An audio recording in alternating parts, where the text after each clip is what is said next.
Mag-iingat ka dun anak. Naglalambing na anang ina ni Katya habang nag-aayos na siya ng mga gamit. Ito ang panganay sa kanilang 4 na magkakapatid. Dapat nga mag-a-abroad siya. Kaya lang, nagkaroon naman ng job test sa kanilang barangay at isa siya sa mga pinalad na makuha. Kaysa nga naman mahiwalay ng milya-milya ang layo sa pamilya, pinili niya na lang sa Maynila.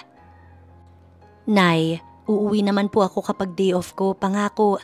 4 o 5 oras lang naman ang biyahe. Sapat na po ang 3 araw na day off para makasama kayo tapos matutulungan ko pa kayo ni tatay. Ani Katya, sa baryo kasi nila, hitik naman sa pagkain dahil mababait ang mga tao.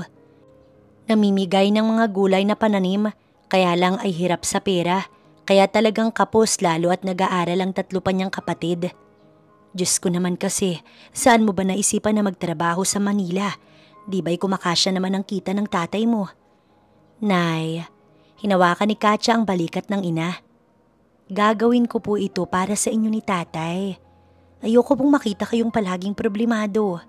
Kapag po may trabaho na ako, gagaan kahit papaano ang buhay niyo ni tatay. Sandaling natigilan si Katya nang makita niyang umiiyak ang kanyang nanay. Nay naman eh. Pinahid ng nanay niya ang sariling luha. Oh, ayos na ba lahat ng mga papel mo? Anito na wari nag-aabala-abalahan para hindi na makuha pa ang awa mula kay Katya. Ito ang kauna-unahang pag-alis ni Katya, kaya talagang ganito ka-emosyon ng mga magulang. Maging ang tatay niya, lumabas ng bukid dahil ayaw nitong makita na umalis siya.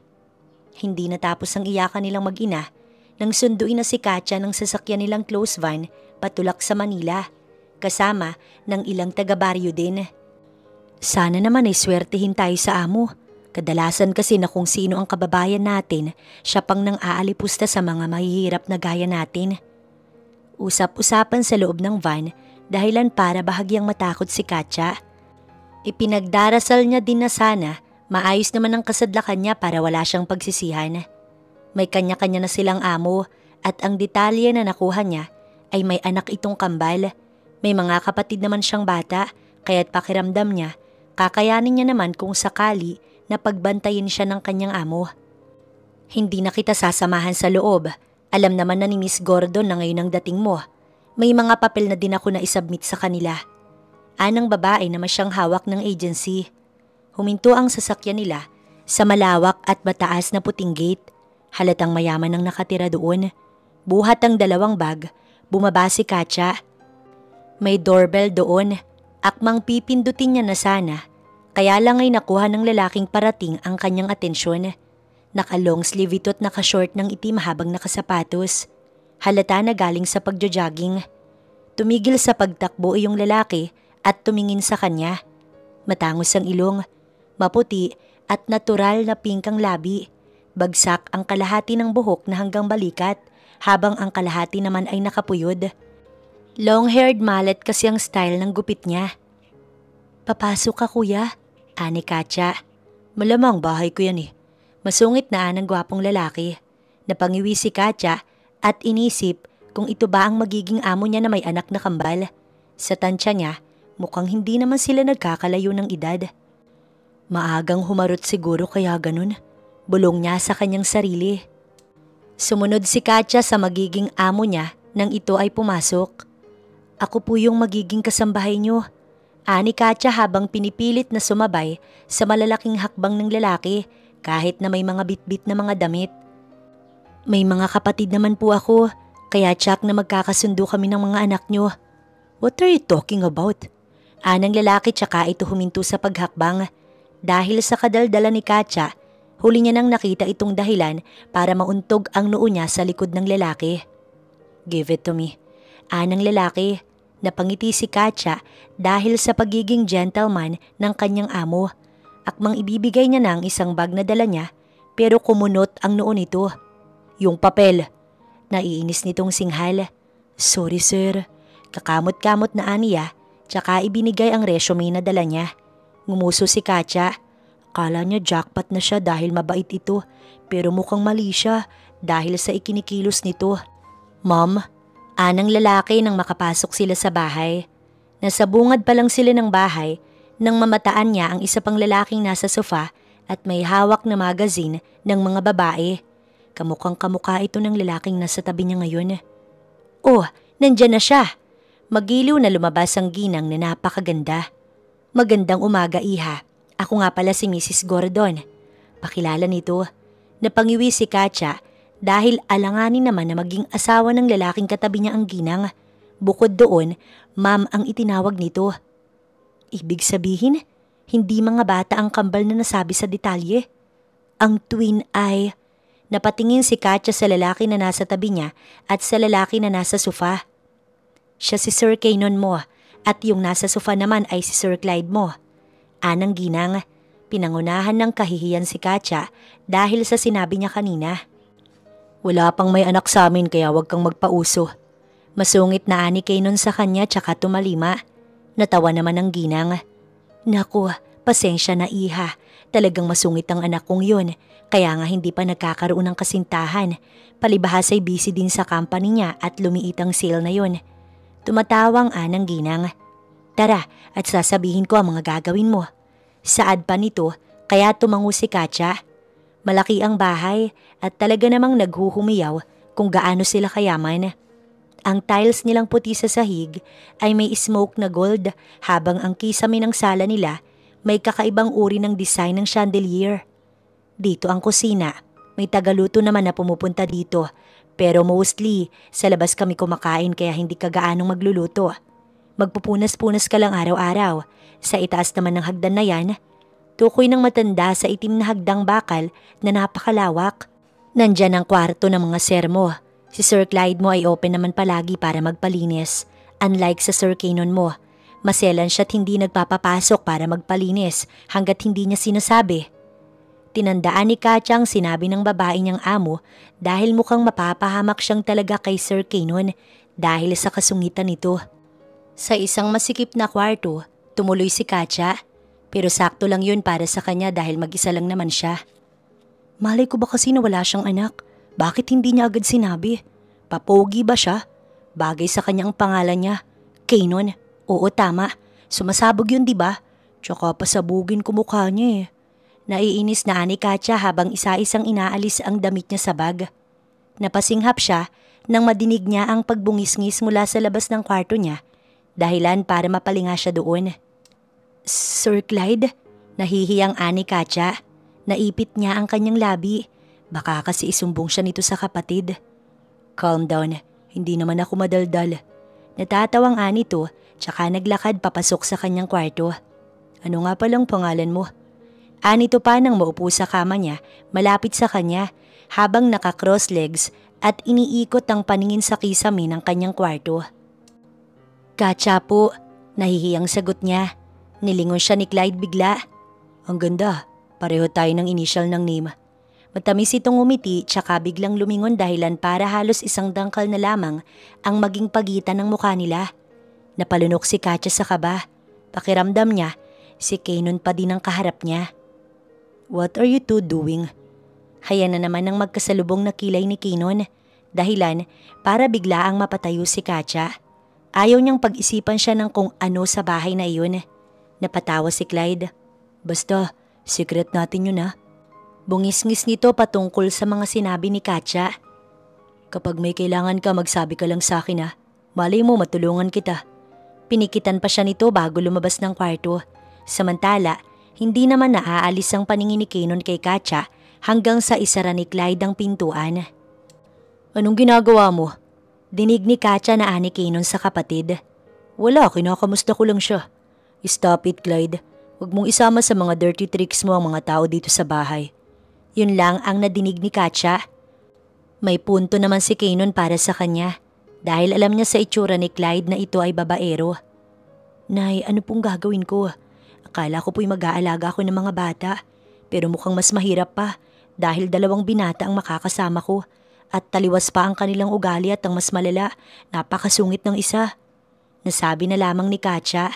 Napasinghap si Katya na para bang gusto niyang tawagan ng agency at magpalipat na lamang sa iba. Kaya lang ay alam niya namang hindi pwede ang ganoon lalo at kailangan niya ng pera para sa mga kapatid niya. Matapos niyang mag-ayos ng gamit, ay inumpisahan na ni Katya ang kanyang trabaho. Una ay sa pagwawalis ng matirik na hagdan pababa sa sala, hanggang sa magpuna siya ng paa sa sofa kung saan naroon si Kanon at umiinom ng tea. Nagbabasa din ito ng business magazine, di gaya ni Clyde kani-kanina lang na may hawak na sexy magazine. Dalawa lang sila sa sala, kaya kahit paano, hindi na iwasan ni Katya na hindi mapatingin kay Kanon. Hindi maitatanggi na nag-uumapaw ito sa kagwapuhan, idagdag na apil niya ang pagiging masungit niya. Maging ang mapupulang mga daliri ng paa nito hindi nakaligtas kay Katya, pati na ang paa na nakatapak sa pambahay na tsinelas, kanyang natitigan. Nandyan ba ang mukha ko kaya dyan ka nakatingin? Ani Kanon dahilan para mag-angat ng tingin si Katya, na sana hindi na lang niya ginawa. Nakatunghay sa kanya ang maamong mukha ni Kanon. Pasensya na po, ani Katya tsaka ibinalik sa ginagawa ang kanyang atensyon. Bakit ka nahilang? Mas malapit pa nga yung titigan nyo ni Clyde kanina. Walang bahid na kahit ano sa tinig ni Kanon. Sadyang gusto niya lang banggitin yun. Nagkabiglaan lang po kami kanina. Nakagat niya ang ibabang labi niya dahil sa pagpipigil ng hiya. So, sinasabi mo bang hindi ako kasing attractive ng kapatid ko? Nakataas ang isang kilay na ani Kanon na halos ikalaki ng mata ni Katya.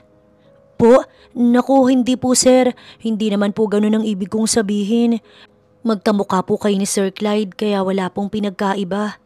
Babaero yun, huwag kang lumapit doon kung ayaw mong magsisi. Yun ang pinagkaiba namin. Ani Kanon na nagpatahimik kay Katya. Pinapayuhan lang kita. Anito pa, tsaka tumayo sa sofa. Oo po sir, salamat po. Napalunok na lamang si Katya at wala na siyang nadinig na sagot ng kanyang Sir Kanon. Hindi naman pala siya kasing sama ng inaakala ko. Bulong ni Katya sa sarili niya, tsaka bahagyang napangiti. Napalingon siya sa gilid niya kung saan naroon pa pala si Kanon. Akala niya ay umalis na ito. Hindi ka maganda. Ngunit nakakaagaw ng pansin ng ngiti mo kaya mag-ingat ka. Pinilit ni Kanon na wag iyong maging pamumuri sa pandinig ni Katya. Pero kahit pigilan ni Katya, may tuwa sa kanya. Halos masamid pa nga siya ng sarili niyang laway dahil sa sinabi ni Kanon. Okay, I'll go ahead. Ani Kanon nang bumusina na ang sundo niya mula sa labas. Napatulala si Katya habang pinagmamasdan ang paghakbang ng perpektong binata palayo sa kanya.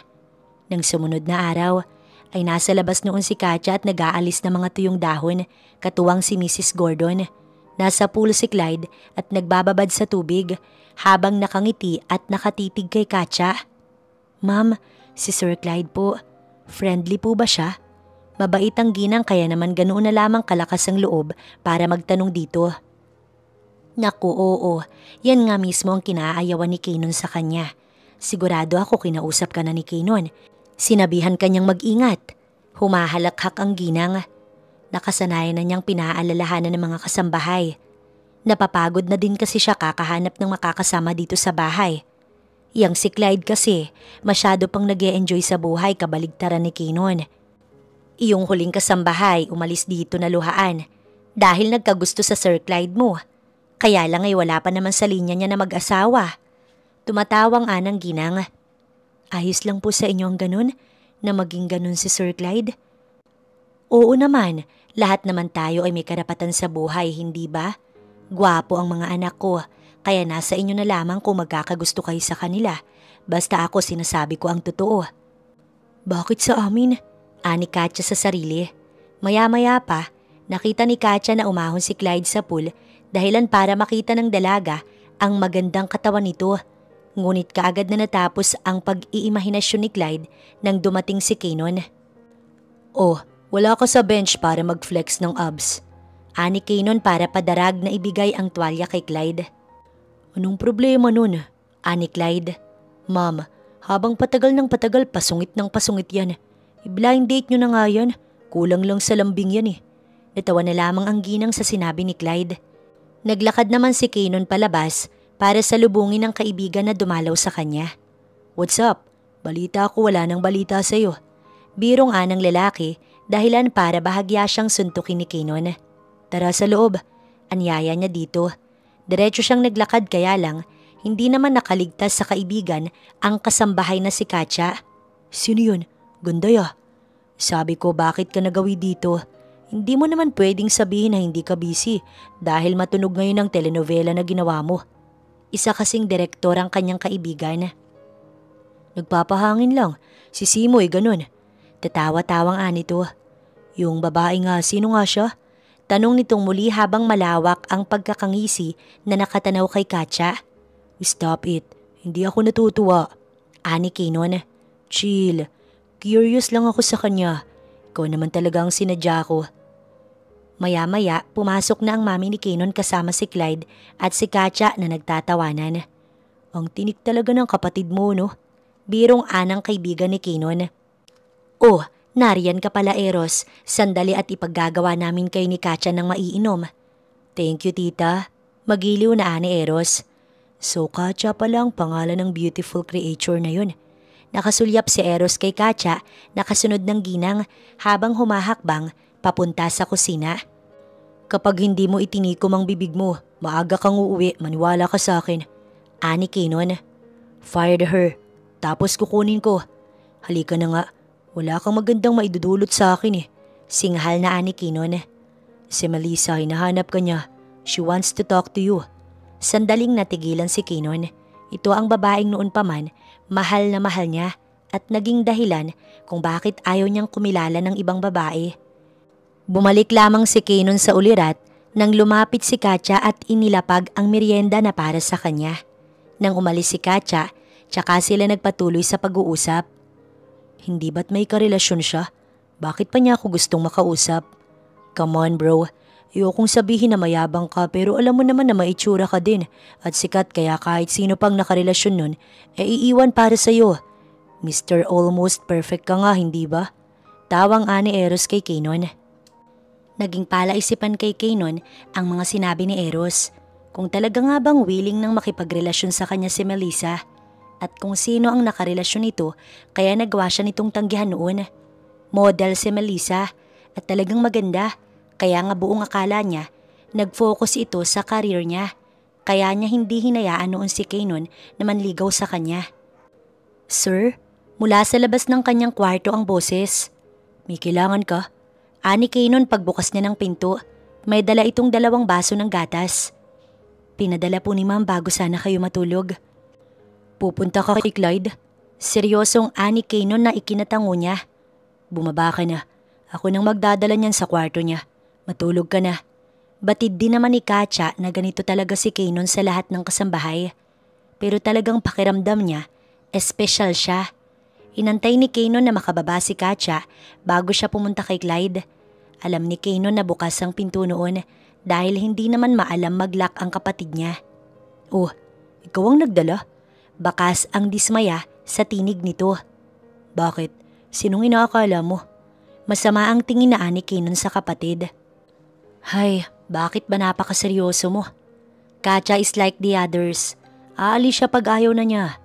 Ani Clyde na ikinakunot ng noo ni Kinon. Huwag mong panatilihin yan sa sarili mo. Good night. Sana bukas maging seryoso ka na sa buhay mo. Paano kung maging seryoso ko kay Katya? Nakangising ani Clyde dahilan para kumunot ang noo ni Kinon. Diba, ayaw mo nang nakipaglaro ako sa mga babae? Di seseryosohin ko siya. Clyde, nagbabanta ang tinig ni Kinon. Bakit? Hindi naman big deal kay mommy at daddy kung sino ang gugustuhin natin, hindi ba? Tingin mo ba ganun lang kadali yun? Malaki ang pinagkaiba ng buhay natin sa kanya. Itigil mo kung ano man ang gusto mong gawin. Nang tumalima si Kinon sa kapatid, laking gulat nito nang makita si Katya na nasa likod niya. Dala ang susi ng kotse na naiwan ni Kinon sa sala. Halata na nang gigilid ang luha nito, ngunit hindi na mababawi ni Kinon ang kanyang sinabi. Naiwan niyo po, sir. Ani Katya tsaka inabot kay Kinon ang susi.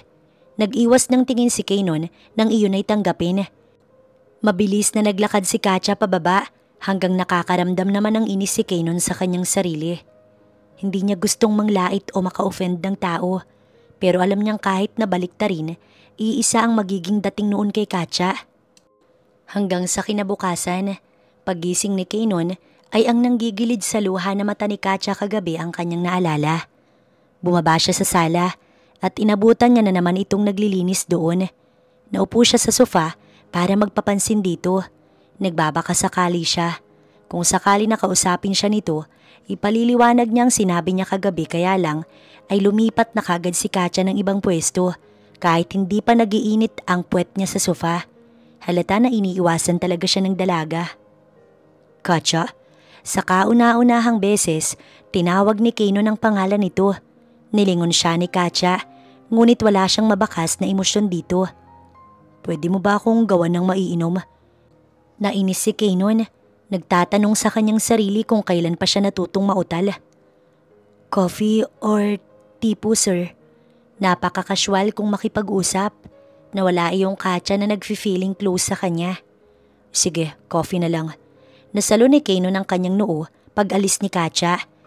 Kaysa mag-antay, minabuti na lamang ni Kenon na sundan si Katya sa kusina. Galit ka ba sa akin? Aniya habang ito ay nakatalikod. Si Katya na yata ang kauna-unahang kasambahay na inalala ni Kenon ng feelings. Inosente ito at mukhang wala pang nagagawang mali sa mundo. Kaya naman, ganito ka-affected si Kenon sa nararamdaman ng dalaga. Hindi po. Bakit naman ako magagalit? Wala naman kayong ginawa. Ani Katya tsaka pilit nang umiti, dahilan para lalo siyang mag-guilty. Ihahatid ko na sa sala itong kape niyo po. Hinawakan ni Kenon ang braso ni Katya para pigilan ito palayo sa kanya. Anong ginagawa mo? Ani Clyde na kadarating lamang. Nakapantulog pa din ito na halatang kagigising. Hinawakan din ni Clyde ang braso ni Katya. Let her go. Utos nito kay Kenon. Walang dalawang sabi na binitiwan ni Kenon si Katya. Akin na ang kape ko. Anito tsaka umalis. Okay ka lang? Alalang ani Clyde sa kanya. Opo sir. Dahan-dahang inalis ni Katya ang kamay ni Clyde sa kanya. May gagawin pa po ako. Nag-iwas siya ng tingin. Masyadong dinamdam ni Katya ang sinabi ni Kenon kagabi. Kaya naman ganito siya kailap. May punto naman si Kenon. Dahil mula siya sa mahirap na pamilya at isang kasambahay lamang, kaya naman hindi din maintindihan ni Katya kung saan niya hinuhugot ang tampo niya. Nasa sala pa si Kenon kaya sa kusina muna siya nag-asikaso. Maging si Clyde, nag-stay din doon at pinapanood siya sa pagpupunas niya habang nakakalumbaba. Nakababa ang po nito sa minibar kaharap si Katya nang umilaw iyon dahil sa tawag na mula sa pangalang Melissa. Sa isip ni Katya ay isa ito sa mga babae ni Clyde, ngunit masyadong tutok ang paningin ng binata sa kanya, kaya hindi iyon napansin hanggang sa ito ay mag-message. Sige, kung ayaw mo nang makipagbalikan sa akin, kapatid mo na lang ang papatusin ko. Ganoon ang nasa mensahe. Saan ka ba nakatingin? Nakangiti nga ni Clyde, tsaka pinisilang pisngi ni Katya matapos sinapansin ang message sa phone niya. Hay nako. Isa lang to sa mga mahaharot na babae na walang magawa sa buhay nila. O siya, papasok na ako. Mag-ingat ka dito, okay? Malambing na ani Clyde, tsaka ginulo ang ulo na ni Katya.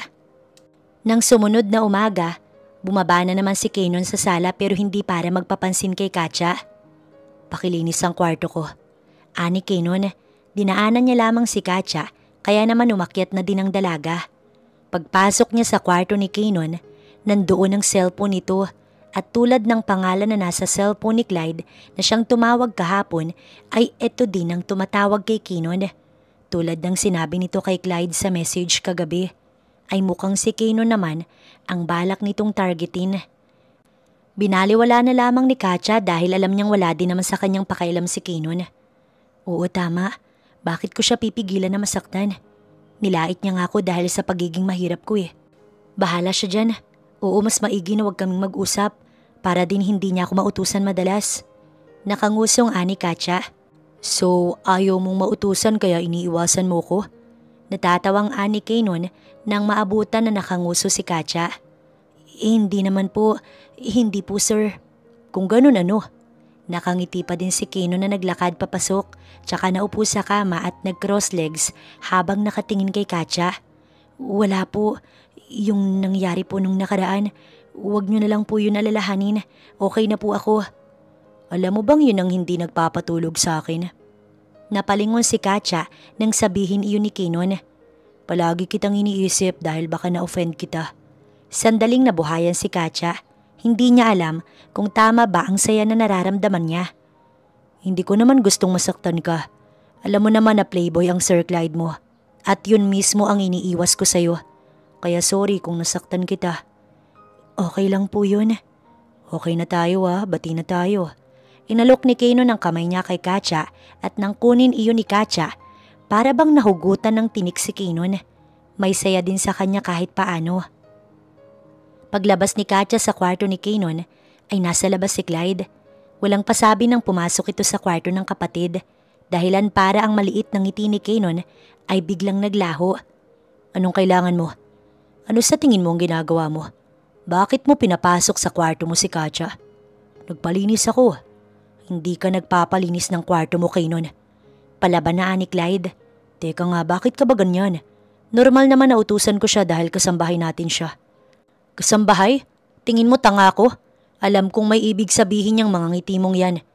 Hindi ka nagpapapasok sa kwarto at hindi ka nagpapalapit sa mga kasambahay. Bakit? Hindi na ba ako pwedeng magbago? Ano bang kinagaganyan mo? Nang sabihin kong seryoso ko kay Katya, walang halong kalokohan yon. Binabalaan kita, Kinon. Huwag kang gagawa ng ikagagalit ko sa'yo. Ani Clyde, tsaka ito umalis. Nang pumasok si Kinon sa kumpanya, ay naroon na si Melissa. Ready ka na ba sa date natin? Ani Kinon nang makita na pormado si Melissa. Oo, excited na ako. Matamis ng ngiting ani to. Halos ilang araw din silang nagkikita at ramdam naman ni Kinon na talagang may damdamin si Melissa para sa kanya. Kain muna tayo tapos shopping. Ani Kinon habang drive ang sasakyan. Isa ito sa pangarap niya, ang mag-shopping ang babaeng gustong-gusto niya. Pwede naman, sagot ni Melissa na hindi tinatapunan ng tingin si Kinon habang abala sa kanyang cellphone. May kausap ito sa messenger. Nagpatay mali siya lamang si Kinon. Habang abala sa pagmamaneho, nakita niya si Katya na namimili sa palengke kasama si Clyde. Napangiti si Kinon. Mukhang seryoso ang talaga ang kapatid niya kay Katya. Kung sa bagay, maganda din siya kaya lang nga hindi bagay ang pagiging inosente niya kay Clyde. Iiling-iling na ani Kinon sa sarili. Kinon, pwede bang huminto muna tayo dito? May dadaanan lang ako. 10 minutes lang. Ani Melissa sa kanya. Hindi naman nagdalawang isip si Kinon. O sige, okay lang naman. Aniya ka agad. Kahit paano, magkakaroon siya ng oras para asarin ang kapatid niya. Kaya lang ay nagulat si Kinon nang sandaling umalis din si Clyde. Walang pagdadalawang isip na bumaba si Clyde sa kotse at nilapitan si Katya na abala sa pagpili ng mga fresh na gulay. Hoy, kamunti ka nang mapatalo ng dalaga sa paggulat ni Kinon sa kanya na ikinahagikgik niya. Sir Kinon, bakit po kayo nandito? Kainis, hindi man lang nagulat. Nakalabing ani Kinon. May dinaanan lang si Melissa. Lalabas kami. Ang Sir Clyde mo, bakit ka iniwan? May kakausapin yata, sir. Samahan muna kita. Okay na yan. Kinuha nito ang basket na dala ni Katya. Galing ka sa probinsya kaya I'm sure na alam mo kung akin ang dapat at hindi dapat bilhin. Medyo po, maaga kasi akong naturuan ni tatay. Ani Katya ngunit wala na pala sa kanya ang atensyon ng lalaking kausap, kundi naroon na kay Clyde at Melissa na ngayon ay naglalakad ng magkasama papunta sa kung saan. Magkakilala sila. Buo ang pagtataka na ani Kinon sa kanyang sarili. Mabilis itong naglakad papunta kina Clyde dahil sa pag-aalala ni Katya, sinundan niya si Kinon. Sir Kinon! Sir Kinon! Sunod-sunod na tawag ni Katya pero malalaki ang hakbang ni Kinon hanggang sa marating nila ang likod ng palengke kung saan naroon ang mga taong hinahanap nila. Bakit hindi ka na lang kasi bumalik sa akin? Nakikiusap ang tinig ni Melissa. Kaya mo ba ako gustong makita para ipilit ang gusto mo? Wala naman akong damdamin para sa iyo una pa lang. Hindi mo ba naiintindihan yun? May iba nang nagpapatibok sa puso ko. Gusto mo bang sabihin ko pa sa kapatid mo na ikaw ang karelasyon ko kaya hindi ko siya nasagot noon? Gawin mo, tignan natin kung may mapapala ka. God, Clyde, ikaw ang gusto ko. Hindi siya kaya please bumalik ka na. May gusto na akong iba't sana maging malinaw yun. Sige, makikipaglaro ako sa kapatid mo. Alam ko naman ay ang kinahuhumalingan mo, pagsasawaan mo din at babalik ka sa akin. Mabilis na hinablot ni Sir Kano ng kamay ko tsaka ako hinila sa makipot na iskinita para itago kina Sir Clyde at sa Melissa na iyon. Puno ng lungkot ang kanyang mga mata. Malalim at sunod-sunod ang naging paghinga ni Kanon. Lakad tayo. Nakangiting nito nang tuluyang mawala si na Clyde. Nakaramdam ng awa si Katya para kay Kanon, kaya kahit na alam niya nga hanapin siya ni Clyde, sinamahan niya ito. Nagulat ka ba kung bakit ako ganito? Yung babaeng yun, may espesyal akong damdamin para sa kanya. Pero ang kapatid ko pala ang gusto niya at ginagamit niya lang ako para magpalipas ng oras. Nakakatawa, hindi ba? Base sa itsura nito, talagang may damdamin ito para kay Melissa. Nakita ko na din na tumawag kay Sir Clyde si Melissa at sa inyo, kaya hindi na ako nagulat. Talaga? Hindi ko naman pwedeng sabihin na sana sinabi mo sa akin dahil wala ka namang kinalaman. Nakangiting ani Kanon. Kakalakad, nakarating sila sa park at doon sila panandali ang naupo. Hindi na inalala ni Katya na wala pa siyang nabibili.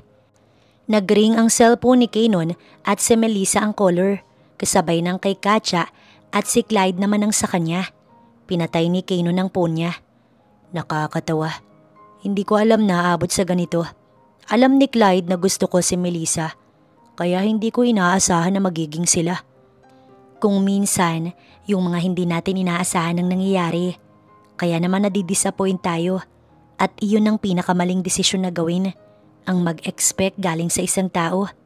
Ani Katya, kaya ba okay lang sa'yo na may nasabi ako last time kasi hindi ka na nag-expect na may maganda akong ugali? Sige lang, kung alam mong dyan gagaan ang loob mo. Ani Katya sa sarili niya habang nakatingin kay Kanon. Sakay na. Ani Kanon nang bumalik sila sa kotse. Ipinagbukas pa siya nito ng pinto. Naku sir, pag-aawayan niyo lang po ni Sir Clyde kung sasakay pa ako dyan. Magkukommute na lang po ako. Sasabihin ko na hindi ko na siya nakita kaya natagalan ako. Napahaba ang kwentuhan natin. Traffic na din kaya sumakay ka na. Hayaan mo ko anong iisipin niya. Ani Kanon, tinignan lang siya ni Katya. Huwag kang mag-alala. Hindi ko to ginagawa para saktan siya o gumanti sa kanya. Ginagawa ko to kasi babae ka at hindi maganda na maglakad ka dyan ng alanganing oras. Mukhang hindi din naman siya pababayaan ni Kanon na magkukommute kaya pumayag na siya na sumakay. Are you okay? Anong nangyari sa'yo? Nag-aalalang ani Clyde nang mamataan si Katya sa labas ng bahay papasok. Kanina pa siya sa sala at hindi mapakali. Hinahanap kita ng matagal. Sen ka ba nang... Napahinto siya sa pagsasalita nang makita si Kanon. She's with me. Alam mo naman na safe siya kung akong kasama niya, kaya wala kang dapat na alalahanin. Pumasok ka na sa loob. Aniya pa kay Katya, akmang lalampasan si Clyde pero kaagad ditong nagsalita. Talaga bang gusto mong paggawayan pa natin ang tungkol dito? Ano bang gusto mo? Wala ka namang gusto kay Katya, di ba? Sa'yo mismo nang galing dahil sabi mo malayo at malabo. Ganyan ka na ba ka-selfish? Ani Kanon nang lingunin siya. Tingin mo, tama ba na iwan na lamang ang isang babaeng gaya niya sa ganoong ka-crowded na lugar? Umalis ka't naiwan siya. Tingin mo, pwede pa siyang balikan oras na may kumuha sa kanya? It's just some minutes. Minuto man o taon, umalis ka pa din. You know what? Gusto kong sabihin sa'yo na sa mundong to, hindi mo makukuha ang lahat ng gusto mo base sa mga plano mo. Sige, maging totoo ka nga sa akin. Balak mo bang agawin sa akin si Katya? Natatakot ka? Baka agawin ko siya nang hindi mo namamalayan. Huwag kang mag-alala. Hindi ako ikaw. Aalis na sana si Kanon, kaya lang ay pinigil ni Clyde ang kanyang balikat. Parang may laman niyang sinasabi mo ah. Na-feel mo ba? Ngumisi si Kanon tsaka nagdiretso palayo. Hindi niya gustong saktan ng kapatid niya pero paano naman siya? Palagi na lamang ba siyang magpapaubaya at magtitiis kahit na hindi pabor sa kanya ang lahat? Babae yan no. Napalinga si Kanon mula sa likod niya kinagabihan nang mag-inom siyang mag-isa. Dad, dapat ay tulog na kayo ah. Wala po ba kayong masyadong appointments ngayon? Ani Kanon nang maupo ang kanyang daddy. Wala, madami akong time kaya makakapagkwentuhan tayo. Nakangiting anang Ginoo. Tinapik nito ang balikat ni Kanon tsaka ininom ang alak na nasa baso. Ikinasisi ako na isa ka sa naging anak ko. Pasensya na kung masyado kong pinaubaya sa iyo ang kapatid mo. To the point na hindi na kita naisip.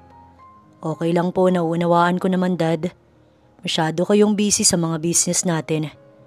Sana hindi masira ang pagiging magkapatid nyo nang dahil lang sa isang babae. Anang Ginoo, napaiwas ng tingin si Keenon. May lungkot sa kanya at paghihinagpis. Gusto niyang sagutin ng daddy niya na kailangan niya na naman bang intindihin si Clyde. Pero hindi niya na sinatinig ang kanyang damdamin. Minsan lang makapagpahinga ang daddy niya at ayaw niyang sirain iyon, kaya may nabuti niya na lamang na makipagkwentuhan. Bakit hindi mo sinasagot ang mga tawag ko? Kunwari ay nagtatampo na ani Melissa nang muli itong magtungo sa opisina ni Keenon. Dapat ba sasagutin ko? Ani Keenon habang hindi iniaalis ang paningin sa mga papel na inaasikaso. Sandali, may problema ba tayo? Naninibagong ani Melissa. Tayo is not existing for both of us. Bakit ka naging ganyan? May nagawa ba ako sa'yo?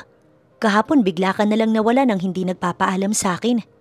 Tumayo si Keenon mula sa kanyang kinauupuan, tsaka isinuksok ang kanyang dalawang kamay sa magkabilaang bulsa. Talagang nagawa mo pang magreklamo sa akin? Sino ba ang bumaba sa kotse ko para daanan ng ex niya na hanggang ngayon iniisip niyang babalik pa din sa kanya? Hindi ba ikaw? Napahinto si Melissa kasabay ng pagsinghap. Second option mo lang ako kung hindi babalik si Clyde sa'yo, hindi ba? Tandaan mo, hindi ikaw ang magdedesisyon sa kung ano ang kakalabasan naming magkapatid. Hindi ang isang gaya mo lang ang sisira sa amin. Ngayon umalis ka na dito kung ayaw mong ipakaladkad pa kita sa mga gwardya sa baba. Ano bang kinagagalit mo? Hindi ba dapat nga ay kay Clyde ka magalit dahil inagaw niya ako sa'yo? Kahit pa hindi si Clyde yun, kung talagang gusto mo ko, tingin mo maahagaw ka. Kaya umalis ka na at huwag mo na akong bilugin. Ani Keenon sa babae. Paglabas ni Melissa, nagbuntong hininga si Keenon.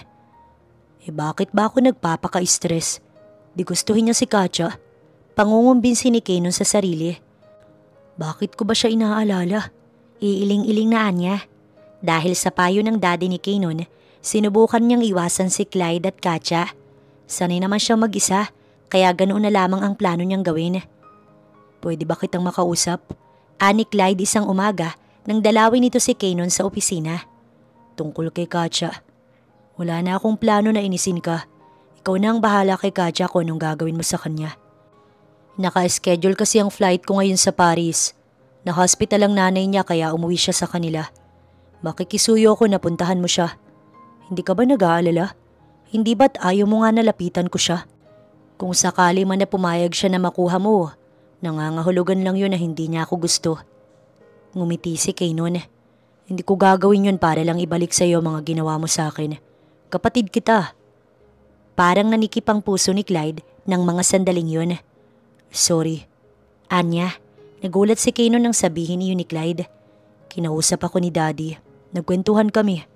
Ani Clyde. Pinayuhan niya ako. I know it's too childish para gawin sa iyo mga bagay na yun. Masyado kong selfish para patulan yung babae na alam kong gusto mo. But still, you're here at inaalala pa din ako bilang kapatid mo. Hindi masusukat ang pagmamahal ko sa iyo, Clyde. Nagbaba ng tingin si Clyde. Dumating na ang karma ko. Si Katya ang karma ko.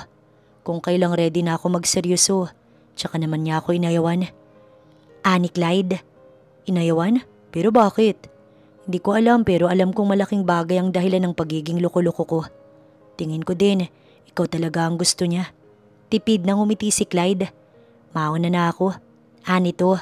Paglabas ni Clyde, kinuha ni Keenon ng cellphone niya para tawagan ng number ni Katya. Are you crying? Nag-aalangang ani Keenon nang madinig niya ang paghikbi ng dalaga sa linya. Bakit ka umiiyak? Hindi pa ako ready. Natatakot ako. Baka mawalan ako ng nanay. Parang bata na ani Katya. Tahan na. Pupuntahan kita dyan. Huwag ka nang umiyak. Huwag na, malayo to.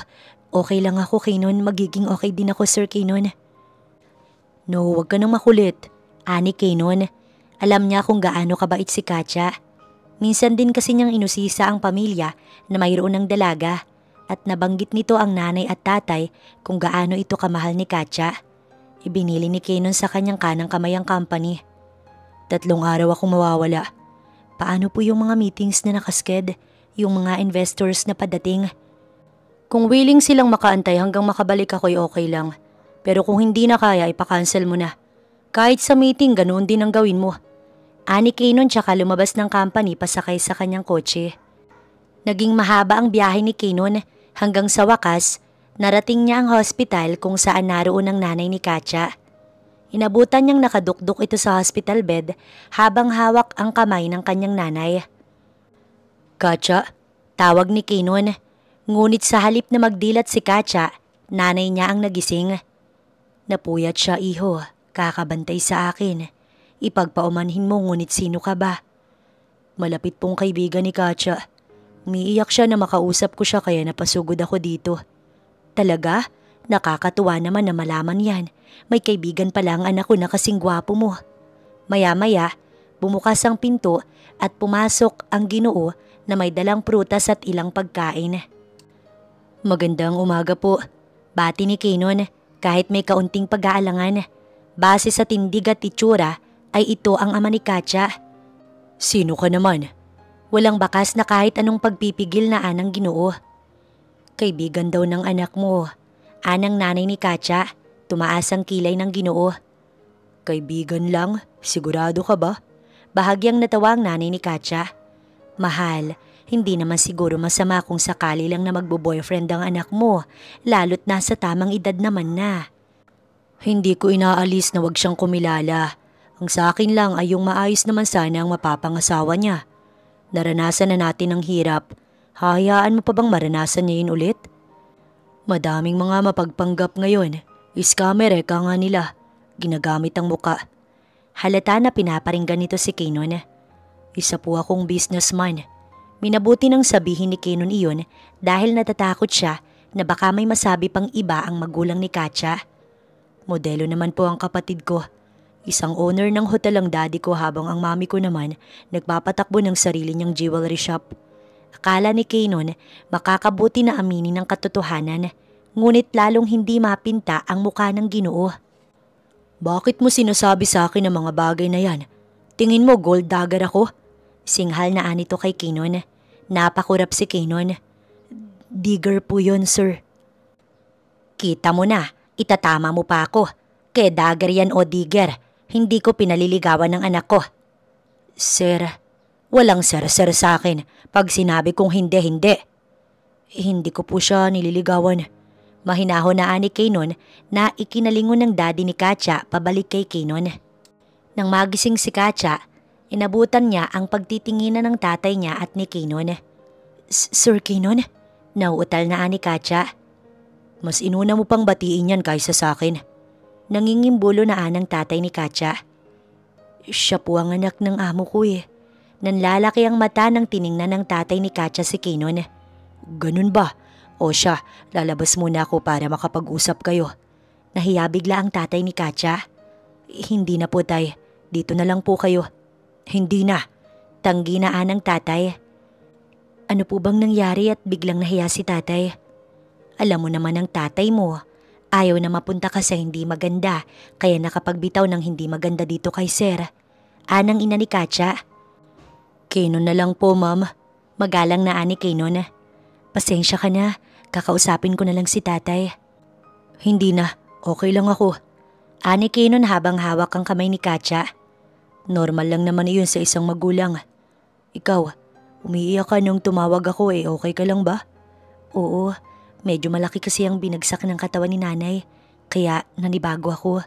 May infection siya. Nagbaba ng tingin si Katya. Nalulungkot ako. Yung pinag-ipunan ko sa hospital maipangbabayad, pero hindi naman ako nangihinayang. Ang gusto ko lang sana makapagpatayo ng maliit na negosyo para sa kanila nang sa ganon may pagkunan sila kahit papaano. Gusto mo ipagtayo kita? No kidding aside, seryoso ko. Oo, alam ko. Kailan ka ba naman nagbiro? Pero ayoko sir, kaya ko namang mag-ipon. Ibibigay ko na nga eh. Advance ba? Mag-iipon na lang po ako sir. Napahinto si Katya nang makita ang titig ni Kaynon na kinahiyaan niya. Bakit ganyan ka kung tumingin? Nawala na ang pag-aalangan mo sa tuwing kausap mo ko. Nakangiting ani Kaynon, kaagad namang iniwas ni Katya ang paningin niya. Bakit ka nga pala napunta dito? Si Clyde, siyang nagsabi sa akin. Binasted mo ba siya? Ha? Hindi naman siya. Sinabi niya sa akin. Halata naman daw na hindi mo siya gusto eh. Ha? Wala naman akong sinabi sa kanya na ganun eh. Sabi mo daw may iba ka ng gusto. Ngumiti na naman si Kaynon na lalong ikinapula ng pisngi ni Katya. Babalik na ako kay nanay. Akmang papasok na naman siya sa kwarto ng nanay niya nang hawakan ni Kaynon ang kanyang pulsuhan. Dito ka lang. Ani Kaynon na literal niyang ikinatigil. Sabi mo kailan ako nagbiro, hindi ba? Kapag sinabi kong curious ako na makilala ka, alam mong hindi yun biro, di ba? Sir Kaynon, hindi ba si Melissa ang gusto mong makilala? Yun din ang akala ko eh. Pero habang tumatagal, yung kainosentihan mo na pala ang hinahanap ko. Baka po nalilito lang kayo. Ani Katya tsaka pumasok sa silid ng ina. Inaasahan naman na ni Kaynon na medyo magugulat si Katya. Naglakad-lakad muna si Kaynon hanggang sa makalabas siya. Naroon sa smoking area ang tatay ni Katya at nag-iisa roon kaya naman minabuti niya itong lapitan. Naupo siya sa tabi ng Ginoo at hindi naman siya nito pinagbawalan. Ipagpaumanhin mo ang mga nasabi ko. Sir, ani Kaynon pero hindi siya pinatapos ng Ginoo. Si Katya ang nag-iisa kong anak na babae. Kaya naman ayoko talaga na danasin pa niya ang hirap na dinanas namin ng nanay niya. Nauunawaan ko naman po pero hindi na naman siya pinatapos ng Ginoo. May sadya din kasi si Kaynon sa kanya. Pero sabi mo nga, hindi mo siya nililigawan. Sa maling pag-aakala kaya ako naman nasabi yon. Liligawan ko na po siya ngayon. Sa wakas ay nasabi din ni Kaynon na kinagulat ng tatay ni Katya. Napatayo pa nga ito. Abat ano ba talaga? Sabi mo hindi. Abat pinaglalaruan mo talaga yata ako eh. O sinabi mo lang yun para makahingi ako ng patawad sa'yo. Hindi po. Nauna na po kasi kayong magalit kanina eh. Tapos ayaw niyo na po akong pasingitin. Katwiran na ani Kaynon. Abat talagang nangangatwiran ka pa. Itinaas ng tatay ni Katya ang kamay at takmang babatukan si Kaynon pero kaagad itong nagsalita. Safe na po ang future ni Katya kung yun ang inaalala ninyo. May isa pa pong nanliligaw kay Katya. Mayaman din pero babaero. Kaya kung sa akin yung ipagkakatiwala si Katya wala kayong aalalahanin. Ganun ba? Hindi ba ako magmumukhang ano nga ulit yun iho? Gold digger po. Oo yun nga, hindi ba ako magmumukhang ganoon? Hindi naman po, dahil future naman po ni Katya ang iniisip ninyo. Ano po? Payag na po ba kayong ligawan ko si Katya? Aba, kung ako lang ang anak ko kahit kasalang ialok mo sa akin tatanggapin ko sa hirap ng panahon ngayon. Pero syempre, pumayag man ako si Katya pa din ang masusunod. Kung mapapayag ko po siya, di magaling kang mambola. Nakangiwing anang tatay ni Katya. Tara na sa loob at baka hinahanap na nila tayo. Anyaya ng tatay ni Katya kaya napangiti naman si Kaynon. Naunang makabalik si Kaynon sa loob dahil may binili pa ang tatay ni Katya. Akmang kakabigi na niya ang pinto, kaya lang nag-uusap pa ang mag-ina. Pumunta kanina dito yung doktor. Nag-aalala ko na baka kapusin pa ang iipon mo para sa hospital bills ko. Baka nga pati yung bigas na naipon ni tatay mo'y makasama pa. Hindi naman siguro nay, may mga pwede naman akong utangan sa atin. May trabaho ko kaya papautangin nila tayo. Bahagyang hinaplos ng ginang ang pisngi ng kanyang anak. Ito ang pinakasaktong punto ng tatay ni Katya, kaya ayaw nilang basta na lamang itong humatak ng mapapangasawa.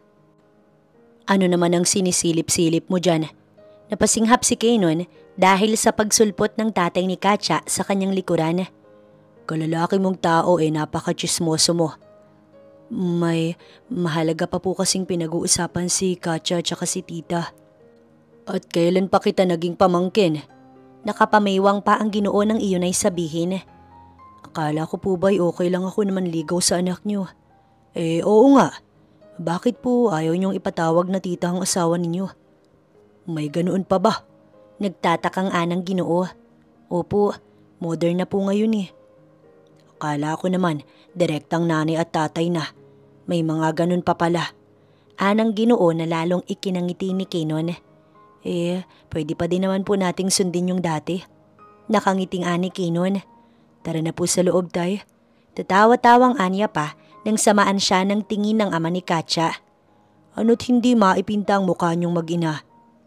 Itong sinanay kasi tay, masyado pong namumroblema. Naupo si Kinon sa monoblock na naroon.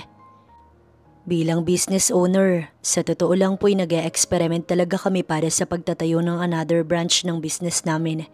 Kung papayagan nyo, gusto ko pong magtayo ng maliit na resort dito sa inyo. Pero sisimulan ko muna sa kainan at si Katya po ang naisip kong mag-handle noon. Sir Kinon, yung hospital bills nyo, nabayaran ko na po, Nay. Magalang na ani Kinon. Nay? Ani Katya.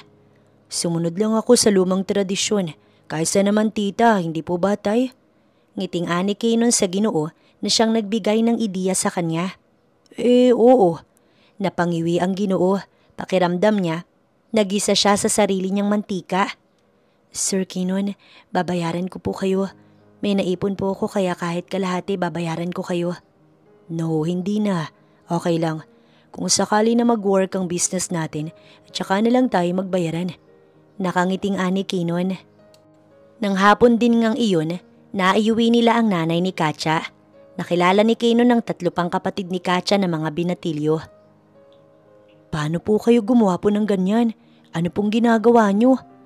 Anang graduating na high school nila habang pinipisil-pisil ang pisngi ni Kinon. Walang porso, nahanginan pa kaya to? Saad naman ang first year college. Ano bang ginagawa nyo? Buliyaw ni Katya dahilan para sabay-sabay silang mataranta. Tulungan nyo na nga ang itay sa pag-aasikaso ng hapunan. Otomatiko naman na nagtakbuhan ang mga kapatid ni Katya papunta sa kusina. Anong itinatawa-tawa mo dyan? Ani Katya nang mahuli si Kinon na nakangiti. Wala ka sa inyo kaya hindi kita amo. Oo naman, alam ko. Bakit ganyan kang tumingin? Sa labas tayo mag-usap. Nakangusong ani Katya tsaka nangunang maglakad. Sumunod naman si Kinon. Nag-cross arm si Katya nang lapitan siya ni Kinon. Alam kong may bala ka kaya mo ginagawa ang lahat ng to. Sasabihin mo na gusto mo kong makilala? Bakit? Sa'yo mismo galing na hindi ako pwede sa mundo nyo dahil eto lang ako. Nakilala ko kaagad ang babaeng gusto mo. Kaya mo ba tinanggihan si Clyde? Kapag sinabi mong yan ang dahilan ay titigil ako. Matagal na hindi kumibo si Katya kaya iginiya ni Kinon ang mukha ni Katya. Sabihin mo sa akin. Sige, sasagutin ko yan pero bakit gusto mo ko? Sinabi ko na bang gusto kita? Ani Kinon na ikinataas ng kilay ni Katya. Gusto mo kong ligawan, hindi ba? Tumango naman si Kinon. Bakit mo ko liligawan? Hindi ba dahil gusto mo ko? Ano ba? Oo nga pero kasi hindi ko pa naman nasasabi yun sa'yo. Ewan ko sa'yo, dyan ka na nga. Naiinis na ani Katya tsaka akmang iiwan na si Kinon nang hatakin ito pabalik si Katya. Ang sarap mong inisin. Galit ka na agad niyan. Ayokong sabihin na gusto kita. Gusto kong maging mortal enemy ka. Naniniwala ako na doon makakamit ang totoong relasyon. Ang dami mong alam naloko ka nga ni Melissa. Aalis na sana si Katya nang hatakin na naman siya ni Kinon. Ganun. Ano kaya ang pwedeng pangbawi dun? Medyo napahiya ako Paano kung Napahinto si Kinon nang lumabas ang bunsong kapatid ni Katya. Ate kuya, nakhanda na daw po ang hapunan. Sige, susunod na. Nahiya si Kinon sa kanyang sarili. Pakiramdam niya, nanigas siya sa kinatatayuan niya. Mauna na nga ako. Tatawa-tawang saad naman ni Katya. Nagkausap na ba kayo ni Kinon? Anang tatay ni Katya nang makalapit siya sa mesa. Po, tungkol po saan? Gusto daw niyang manligaw sa'yo. Nagkatingin na naman ang 3 pang magkakapatid tsaka sabay-sabay na kinantsawan si Katya. Maghahapunan na po tayo. Ngingiti-ngiti nga ni Kinon tsaka umakbay kay Katya. Talagang pinlansya mo na yung mga kailangan mo, no? Pabalong na naiinis na ani Katya kay Kinon. Ayoko nga sana kaso nangyari na. Nagyayabang na ani to pa. Buti naman sir at napaaga kayo. Anang assistant ni Kinon nang magkita sila sa hallway ng company. Paanong hindi panay ang tawag mo? Paano po? Hindi ko na po alam ang gagawin sa mga investors nyo. Mabuti na lang talaga't dumating ang president. Anito nang nasa hallway na sila papasok. Talaga? Opo, nasa office po ang president sir. Sabay na din silang sumakay sa elevator. Dalhan mo ko ng coffee ani Kanon sa kanyang assistant. Pagpasok niya nga sa opisina, naroon ang kanyang daddy. Dad, magandang umaga po. Inabutan niyang nakatayo ito sa harap ng bintana ng kanyang opisina. Nakatanaw sa magandang pagsilay ng araw habang nasa likod ang parehong kamay. Sorry po kung nawala ako ng ilang araw ay nasa pa sa inyo ang kumpanya. Ayos lang. Nakangiti ang daddy ni Kanon nang humarap sa kanya. Galing ka sa probinsya? Opo, dinalaw ko po ang nanay ng kasambahay natin. Nagbaba ng tingin si Kanon. Bago yan sa pandinig ko. Bakit ka sumadya doon kung kasambahay lang siya sa'yo? Dumaan ang daddy ni Kanon sa harap niya. Alam mo naman na hindi ako mapili sa kung sino at kung anong gugustuhin niyo. Basta hindi niyo lamang pag-awayan ng kapatid mo. Nagbaba ng tingin si Kanon. Nasa ibang bansa ang kapatid mo. Mukhang hindi niya nakita na interesado sa kanya ang babaeng gusto niya. Ikaw, ilang taon ka na din sa trabaho. Gusto mo bang magbakasyon muna? Masaya po ako na dito ko inilaan ang oras ko ng ilang taon. Na-enjoy ko po, Dad. Siguro po ay magkaiba lang talaga kami ni Clyde ng gusto. Naupo si Kanon sa harap ng daddy niya. Gusto ko po sanang mag-try na magpatayo ng resort sa mga probinsya. Yung mga dayuhin ng foreign. Doon mo naiisip na magpatayo ng resort? Sa babaeng natitipuhan mo, tama ba? Hindi nakapagsalita si Kanon dahil tsak naiintindihan ng daddy niya ang kanyang nais. Well, hindi kita pipigilan. Huwag kang mag-alala anak. Hindi naman kita pipigilan sa gusto mong gawin. Kung gusto mo silang tulungan ay walang problema. O siya, mauna na ako't may gagawin pa ako. Dad, ani Kanon nang hawak na ng ama ang doorknob. Salamat po sa lahat. Well, pareho namang supportive ang mami at daddy niya. Kaya lang ay ito talaga ang role model niya at siyang idolo niya. Tinawagan ni Kanon si Clyde na agad naman itong sinagot. Kamusta ka? Ani Kanon. Eto okay naman. 3 araw o halos mag-aapat pa lang nawala ako. Miss mo na ako? Ani Clyde kay Kanon habang tumatawa. Inaalala kita About kay Katya? Maging selfish ka muna ngayon. Tinatry kong wag siyang isipin. Ayokong ipilit yung sarili ko sa kanya kaya magiging masaya ako para sa inyo. Kapag bumalik ako dyan, huyo ka sa akin. Hindi ko na siya papansinin. Biro na ani Clyde sa kapatid na ikinatawa naman ito. Kahit paano'y bahagyading natuwa si Kanon dahil mas pinili pa din ni Clyde ang pagiging magkapatid nila. Ang anak ko, pumapag-ibig na. Mas kinikilig pa ang mami niya nang maghapunan sila kasabay ng kanyang daddy. Sayang nga lang dahil wala si Clyde. Nagsabi po ang daddy sa inyo? Oo anak, sabi ko na nga ba yung mga warning mo doon kay Katya ay may ibig sabihin. Panunokso pa ng ginang habang tumatawa. Mom, binabantayan niyo ko? Hindi nagkataon lang. Inipit ng ginang ang kanyang labi. Kung sa bagay, sino ba naman ang hindi magkakagusto sa dalagang yon? Maliit ang muka't napakaganda kahit na si simple-simple. Hindi po siya nakapagtapos ng kolehiyo. At mula lang siya sa mahirap na pamilya, Mami. Mas minabuti nang sabihin ni Kanon ng katotohanan sa mga magulang kaysa naman mag-expect pa ang mga ito.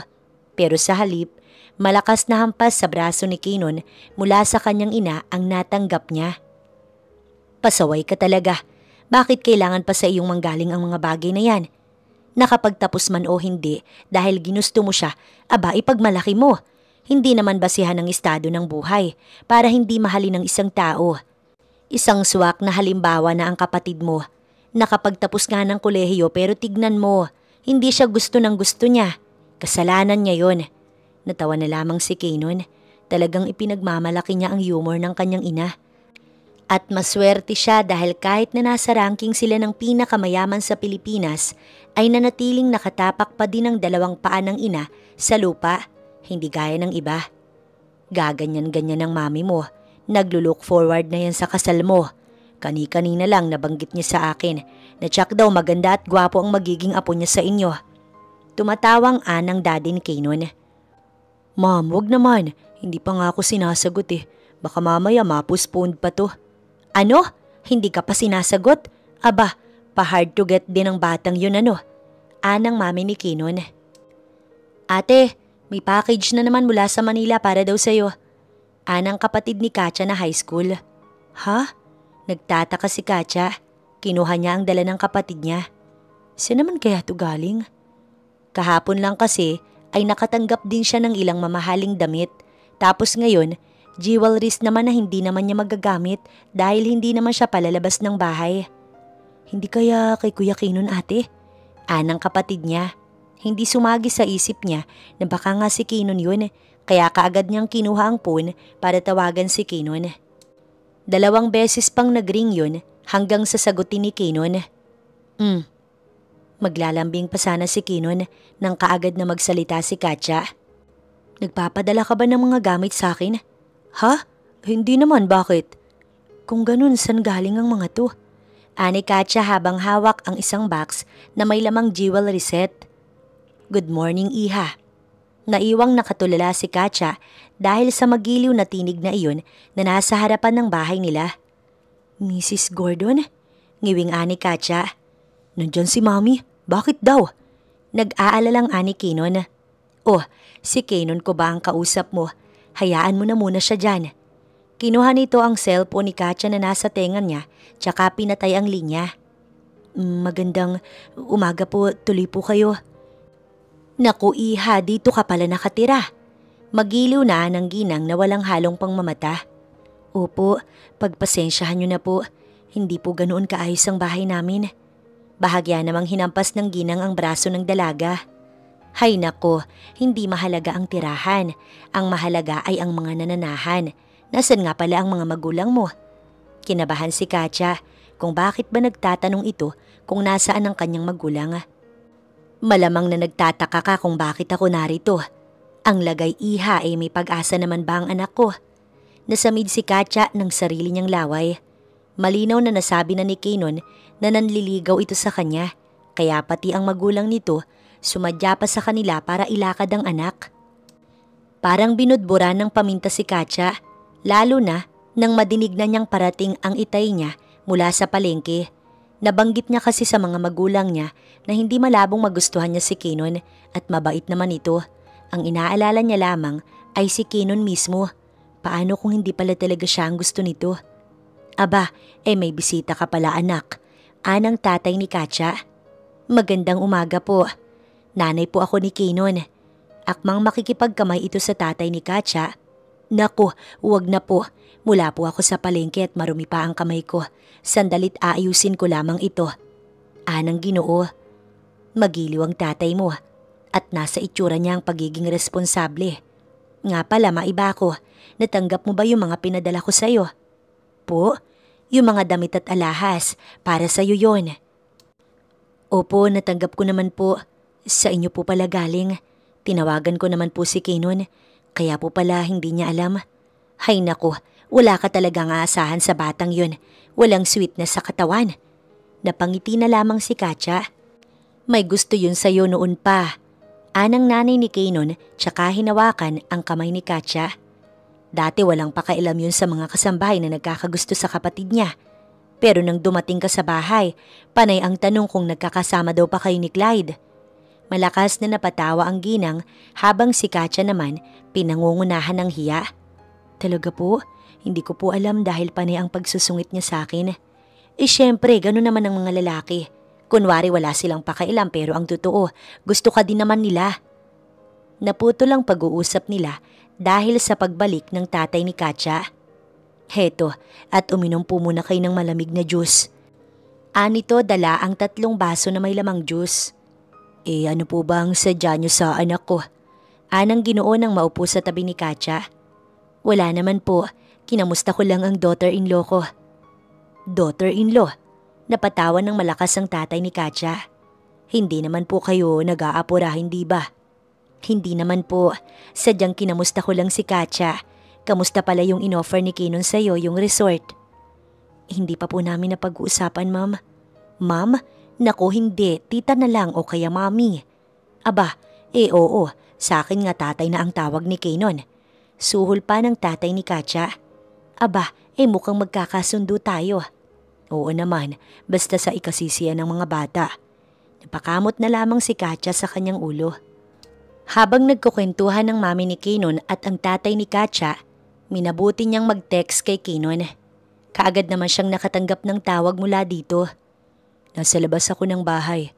Baka kung ano pang masabi ni mami dyan, halika na dito.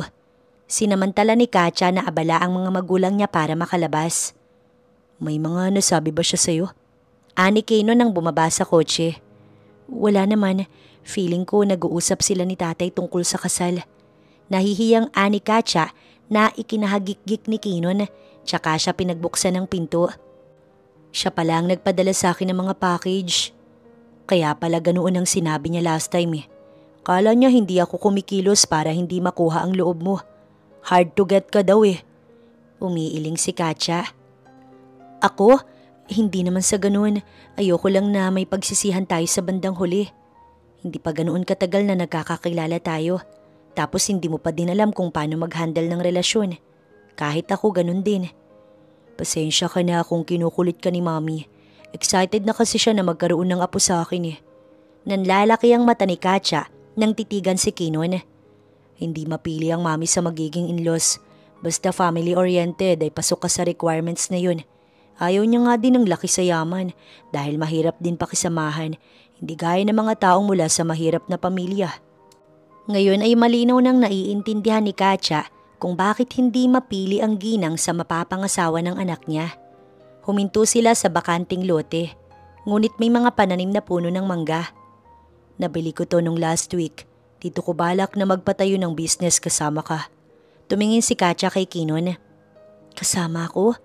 Batid niyang hindi naman siya ganoon kaganda at kabait para biyayaan ng isang Kinon sa buhay niya. Oo, hindi ba at sinabi ko na? Nag-aalala si Kinon nang makita na magbago ang reaksyon ni Katya. May nasabi ba akong hindi maganda? Wala. Hindi ko alam kung panaginip lang lahat ng to. Kung panaginip to, ngayon pa lang gusto ko nang magising. Ani Katya, nilapitan siya ni Kinon tsaka hinawakan ng kanyang pisngi. Hindi to panaginip. Totoong nangyayari ang lahat ng to. O baka naman nagpapanggap ka lang. Please Kinon, kung palabas lang lahat ng to tapusin mo na. Ayokong umasa na totoong nangyayari to. Na gusto mo ko. Mabilis na hinagka ni Kinon ng labi ni Katya. Alam kong kahit anong gawin ko, hindi mo din ititigil ang pag-iisip ng ganyan. Hindi ko naman inaapura na paniwalaan mo ko. Ewan ko ba? Hindi ko din alam kung sa paanong paraan mo ko nakuha. Kung nagtuloy si Clyde, kung hindi ko siya tinanggihan, anong gagawin mo? Nakuha niya si Melissa nang hindi ko alam. Kung sakali na mangyari yun ulit ay sa'yo naman. Hindi ko na kukonsintihin na basta ko na lamang ipaubaya sa kanya.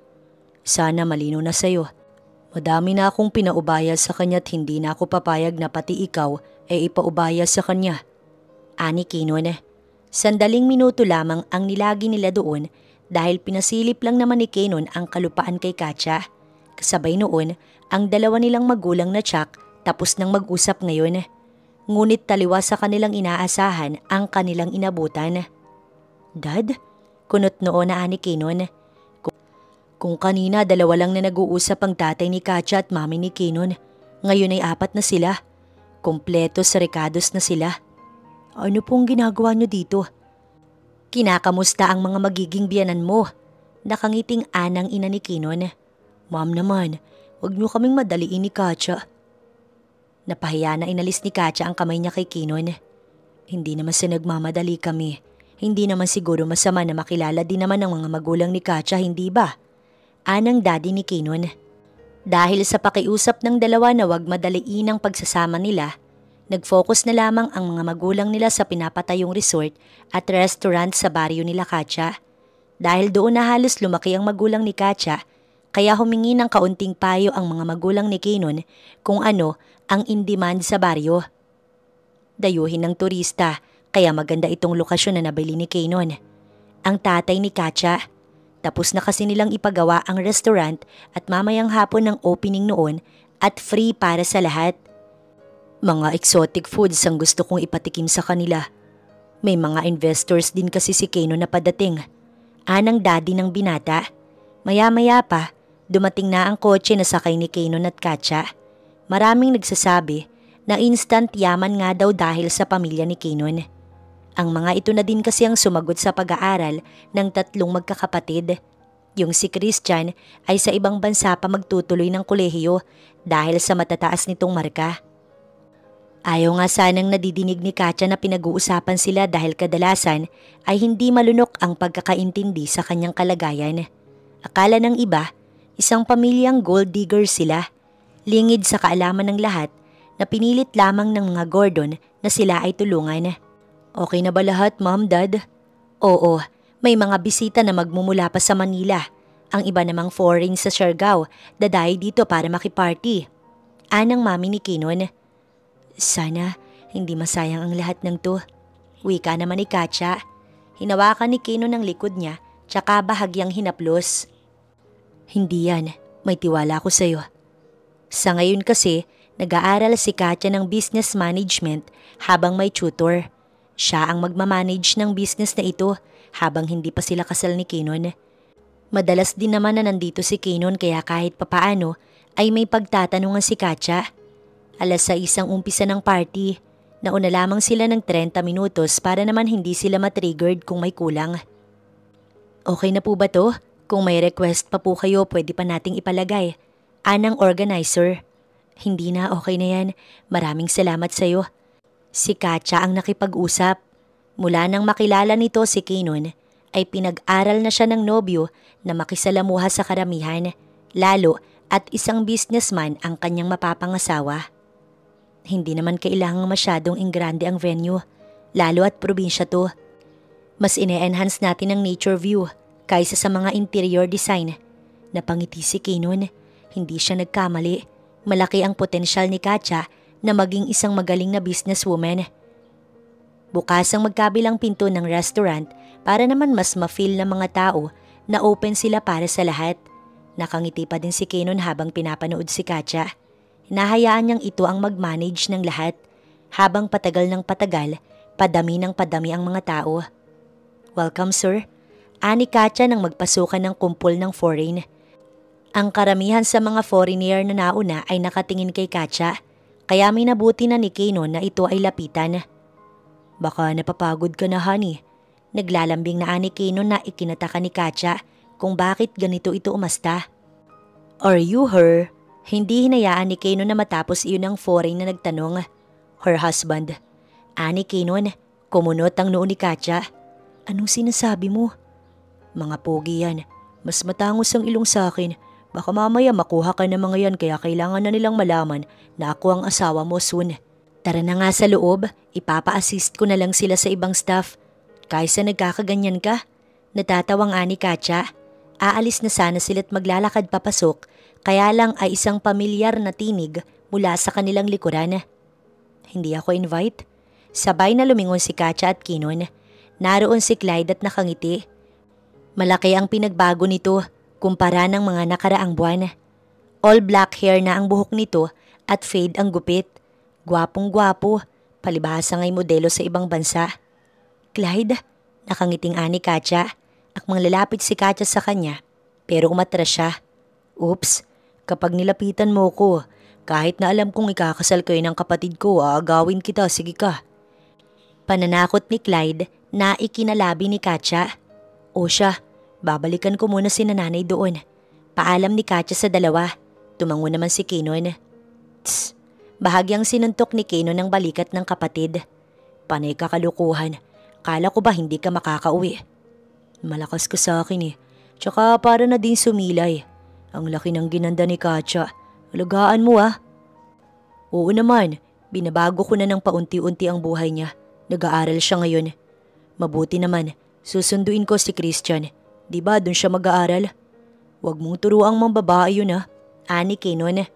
Nagbago na to no, natuto na. Aayawan ka talaga ng matino kapag nalaman na babaero ka. May Filipino din na bumasted sa akin dun eh. Natatawang ani Clyde. Panay ka kasi kalukuhan. Tara na sa loob. Magugulat si mami kapag nakita ka niya. Palagi namang natutuwa yun eh lalo kapag nakita niya tayo. Pero masaya ako para sa'yo. Ani Clyde habang naglalakad sila palapit sa mga magulang. Inalok ni Kinon ng kamay niya kay Clyde. Para saan yan? Pagpapasalamat. Salamat dahil ikaw ang naging kapatid ko. Ani kay nun nang abutin ni Clyde ang kamay niya. Alam mo, maglalayo ka kay mami. Nahahawa ka na sa kadramahan niya. Ani Clyde, tipid na napangiti si Kinon. Hindi nagbago si Clyde. Ito pa din ang kapatid niya na palaging sumusunod sa kanya nung mga bata sila. Huwag mo kong titigan ng ganyan. Iisipin kong ipapaubaya mo na sa akin si Katya. Tumahimik ka nga. Natatawang ani Kinon. Habang palapit ng palapit ang magkapatid, ay nakatingin lang sa kanila si Katya at ang mga magulang nila. Nariyan pa lang isa kong anak. Kinikilig na anang mami ni Kinon tsaka niyakap si Clyde. Kung may anak lang kayong babae pa ipapangasawa ko din yan. Anito pa. Pwede na mga gawin mami. Biro ni Clyde sa ina. Alam din kasi ng mami niya na may pagtingin ito noon kay Katya. Sinamaan siya ng tingin ng ginang. Siyempre, biro lang. Best man nga ako pag kinasal sila eh. Kinuwento ng mami ni Kinon ang tungkol sa love triangle nilang tatlo. May ganoon pala? Ang nanay ni Katya. Maganda talaga ang anak ko. Anang tatay naman ni Katya. Tama ka dyan. Saad naman ng mami ni Kinon. Siyempre po, mahal ko yan eh. Magpapaubaya ako. Ngayon lang naman. Saad pa ni Clyde na ikinatawa nilang lahat. Ang opening ng resto nila ay para bang naging reunion para magkakilanlan ang side ng pamilya ni Katya at ni Kinon na magiging isa na din sa mga susunod na taon.